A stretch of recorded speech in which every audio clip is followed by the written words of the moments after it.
যে আমি একা থাকতে চাই কেন? এটা এখন আমি বলে দিচ্ছি যে ফিল করি আমি লোনলি থাকা বা একা থাকা বা অ্যালোন থাকা যেকোনো একটা জিনিসই বলতে পারো আপনারা। কেন কি আমার এখন আর কিছু ভালোই লাগে না। যেরকম মনে হয় আমার কাছে বন্ধু থাকলে পরেও আমার নিজেকে লোনলিনেসে আমি ডিপ্রেশন, লোনলিনেসের মধ্যে থাকাতে আটকাই গেছি।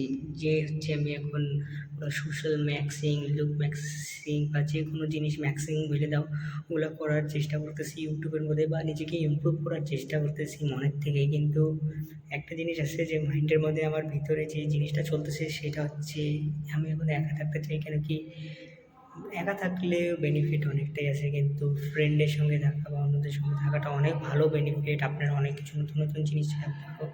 কিন্তু কি যখন কলেজ শেষ হয়ে যাবে তখন মনে হবে যে যখন আপনাদের কাছে কোনো কাজ থাকবে না, কোনো কাজ করারও জিনিস থাকবে না বা চাকরি টাকরি কিছু না থাকলে পরে তখন আপনারা কিছুই পারবেন না।